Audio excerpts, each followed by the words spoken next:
My sister-in-law is about to deliver a speech in French. She hasn't had the same privileged upbringing as us, so please, let's be patient with her, I requested, feeling the anticipation build in the room.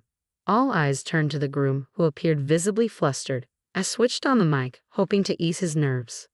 Congratulations on your marriage. Now, without further ado, let me proceed with my speech. I began as the room fell silent. Out of the corner of my eye, I caught a fleeting glimpse of Emily's faint smile. With a deep breath, I launched into my speech in fluent French. Every now and then, I glanced over at the couple. Emily's frozen smile seemed somewhat out of place. As I worked in the fields, I spotted fresh rabbit tracks in the neighboring cornfield for the first time this year. Pausing my work, I locked eyes with a rabbit and its baby, the mother feeding on grass with its tiny offspring. It was truly heartwarming. "Oh, how cute. It's that time of year already, isn't it?" I exclaimed.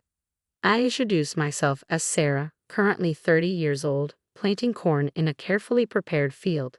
The farming work was monotonous, often making me lose track of time. As evening approached, I decided to call it a day, exchanging nods with a familiar farmer also preparing to head home. Living off a mix of farming and part-time jobs started when my parents were killed in an accident during my middle school years, leaving me and my younger brother, Jason, in the care of our maternal grandparents. Despite their kindness, our grandmother's frailty and frequent illness added strain to our lives. Our grandfather, though brave and supportive, seemed worn out from shouldering responsibilities. With our grandmother's uncertain health, I chose not to pursue high school, instead working to support Jason's education. He eventually secured a spot at Harvard University, and I attended his college orientation, filled with tears of relief. Years passed, and our grandparents retired, prioritizing each other's care. Today, after work, I plan to visit them, knowing how precious these moments were, especially for Jason, who rarely had the chance to see them due to his job. As I parked my car and opened the slightly old door, the darkness enveloped me, signaling the end of another day's labor. "Welcome home, Sarah," echoed through the house as I stepped inside. "Hey, Sarah's back," I heard from the back, followed by the sound of quiet footsteps. "Sarah, you look well. You haven't had dinner yet, right? It's ready.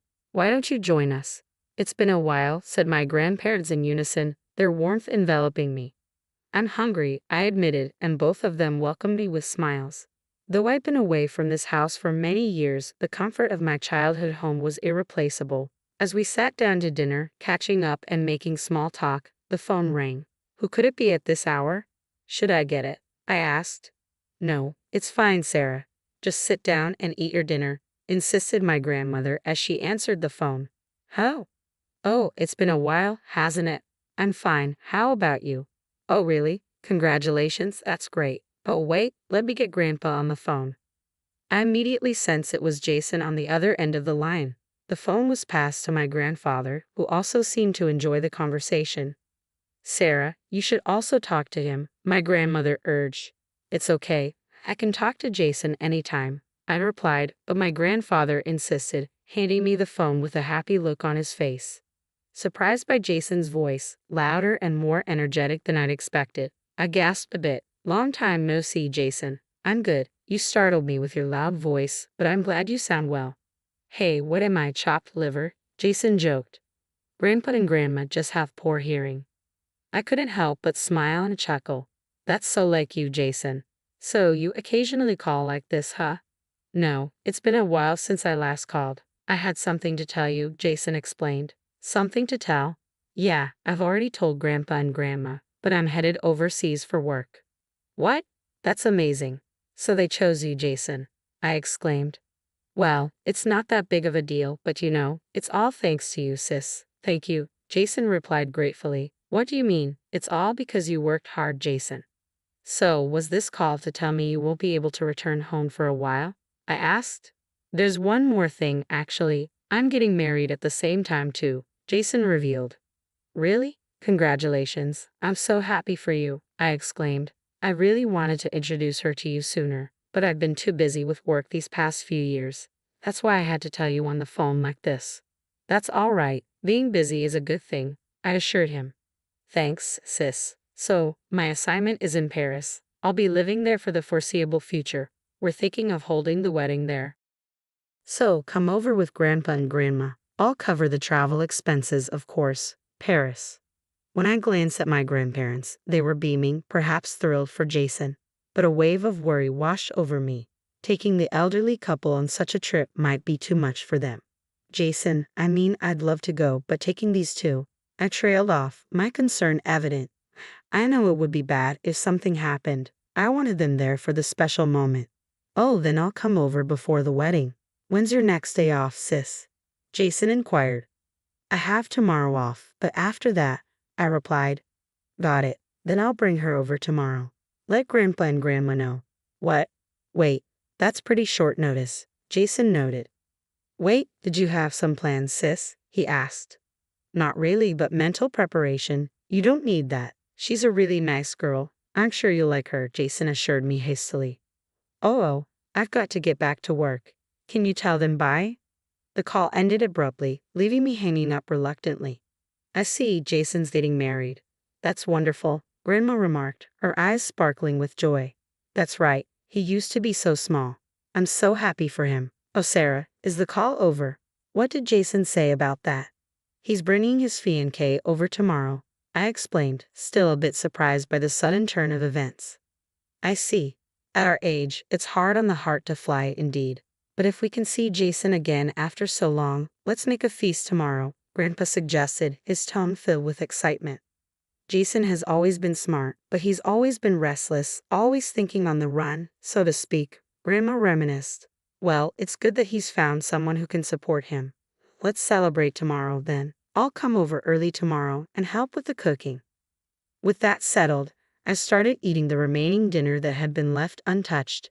The next day, despite being a habitual late riser, especially on days off, I woke up early and headed to my grandparents' house. Despite it only being midday, they were already busy preparing for the visitors.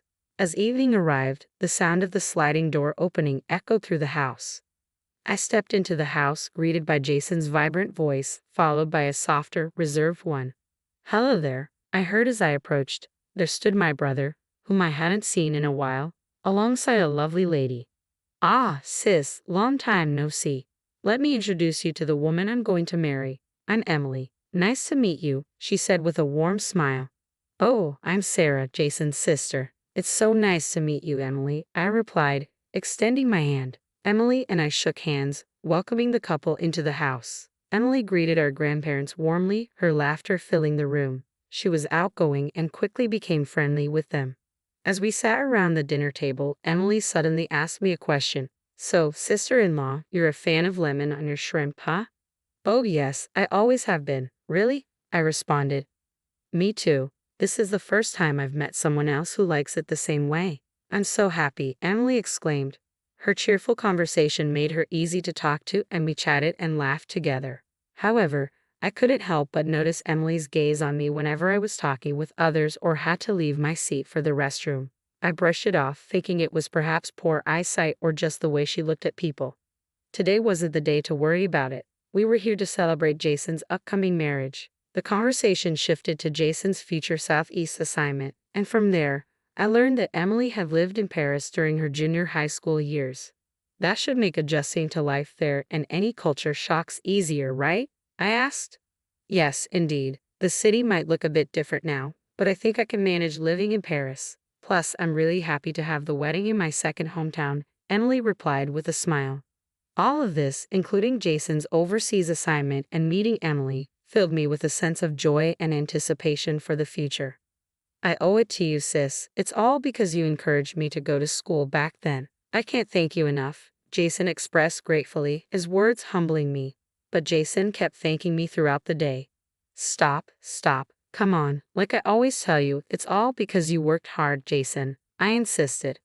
But sis, I wouldn't be who I am today if you hadn't done everything for me, Jason persisted. Oh, I remember now. I'd like to ask you to give a speech at the wedding, he suddenly said. Me? Well, it is your important day. If you want me to, I'll do it, I agreed. Really? That's great. Looking forward to it. Don't set the bar too high, Jason joked. Even at that moment, I felt Emily's gaze on me. However, the dinner went smoothly, and I breathed a sigh of relief. Time flew by, and before I knew it, it was the day of Jason's wedding. From the day I was asked, I had been rehearsing the carefully crafted speech for Jason's big day. As I headed to the venue, I mentally read through the speech, preparing to deliver my brother's once-in-a-lifetime speech. When we arrived at the ceremony venue, I decided to check on Jason first, heading towards the groom's waiting room. As I opened the door, I was surprised to see Jason still in his everyday clothes. "Oh, big sis, thanks for coming. Was it hot outside?" he asked. "Yeah, I was taken aback by the heat, but I'm fine. More importantly, you haven't dressed up yet. I was looking forward to seeing you in a tuxedo," I teased. "You're too eager. We still have plenty of time," Jason reassured me. As we chatted for a bit, I heard the door open. Turning around, I saw Emily, the bride, standing there. I tried to greet her, but she cut me off, a knowing look in her eyes. "You made it here all by yourself, sister-in-law. I heard you didn't go to high school, so I was worried about you," she blurted out loudly, leaving me taken aback in the quiet waiting room. "Huh?" Jason stepped in front of me, confronting Emily. "Hey, what the heck? Stop it, Emily. I was just expressing my concern. Why are you blaming me?" Emily whimpered, facing the furious Jason. I watched this unfold and promptly stepped between Jason and Emily. "Don't get mad, Jason. I'm fine. Today is an important day, right?" "If you say so, sis." Jason relented, and the situation settled down. Emily, on the verge of tears over the smallest thing, struck me as someone who always needed to be the center of attention. Throughout Jason's dating history, some of his girlfriends had been jealous of the bond between us siblings. With that experience, I maintained my composure as I observed Jason comforting Emily until her tears subsided. Intending to leave early to find my seat and rehearse my speech, I began to step away. However, just as I was about to go, Emily, who had been crying moments before, flashed me a smile. "Oh, and please do your speech in French so everyone can understand it," she said, giggling. I was left dumbfounded. "No, sis, you don't have to do that, Emily. Don't say such things," Jason chimed in quickly. At that, Emily's face crumpled as if she were about to cry again. "It's okay, Jason, I understand. I'll practice," I reassured her, trying to ease the tension. Emily cracked a small, cunning smile, but I quickly left the scene. The wedding began, and seeing Jason being showered with blessings, looking so content, made me genuinely happy. As the ceremony continued, before I knew it, it was my turn to speak. Standing nervously before the mic, I was about to start my speech when a voice echoed from a different mic. "My sister-in-law is going to give a speech in French. She hasn't been brought up in the same kind of educated environment as us, so please be patient with her." Upon hearing this, the room buzzed with anticipation. All eyes turned to the groom, who was visibly flustered. I switched on the mic, hoping to put him at ease. "Congratulations on your marriage. Now, without further ado, let me proceed with my speech," I began, as the room fell silent. Out of the corner of my eye, I caught a fleeting glimpse of Emily's faint smile, then began my speech in fluent French. Every now and then, I glanced over at the couple. Emily's frozen smile seemed somewhat out of place. "Why, how?"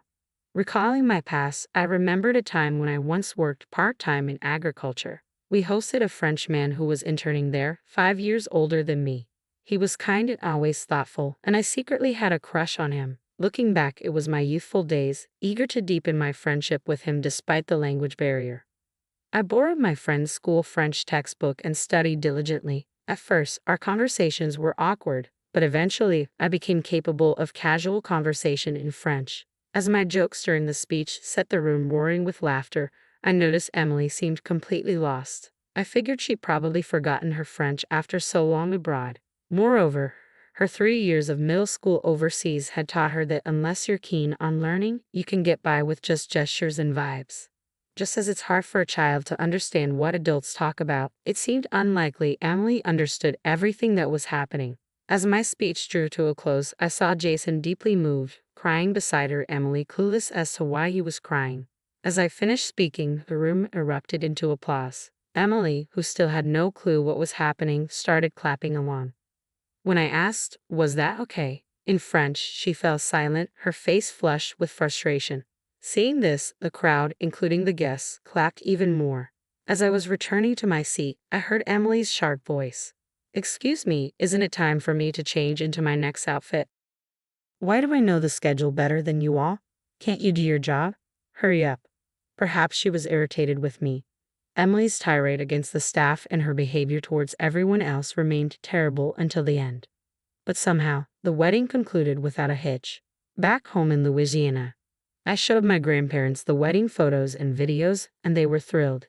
Even now, months later, they sometimes look back at them, shedding tears of joy. Meanwhile, Jason, who moved abroad, started calling more often than before, and the bond between his siblings grew stronger.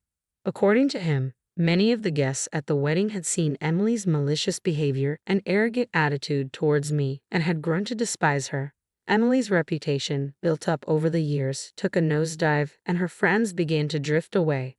Then, Emily started blaming Jason for everything, crying, throwing tantrums, and worst of all, she started to verbally abuse Jason on a regular basis.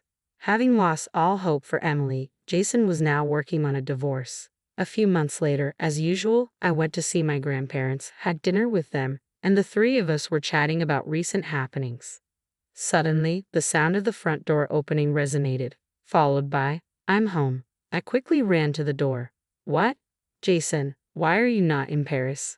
I exclaimed. "Oh, sis, you're here too. Perfect timing. And seriously, even if this place is in the middle of nowhere, you should keep the doors locked," Jason replied. "Oh, Jason, welcome back. Paris? Are you done over there?" I asked. "No, I'm still living in Paris, but I had a business trip to New Orleans, so I decided to swing by." "Oh, that smells good. I'm hungry," Jason said. "Well then, come over here and eat, Jason. Guess what? Jason's back."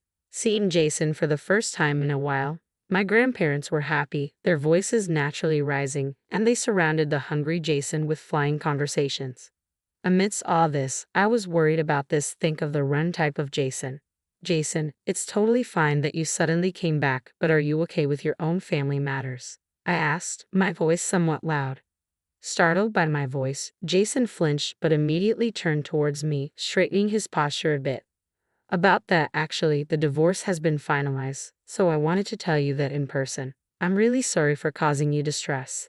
You've always been there for me, and I didn't mean for this to hurt you." "I'm sorry," Jason apologized sincerely. "Well, if that's the case, you don't have to be so formal about it. It's all in the past now," I reassured him. "No, but I hurt you too, sis. I'm really sorry," Jason insisted, his voice on the brink of tears. After that, Jason insisted that he was fully responsible for making me feel bad. With tears welling up in his eyes, he muttered, "You're really the best, sis.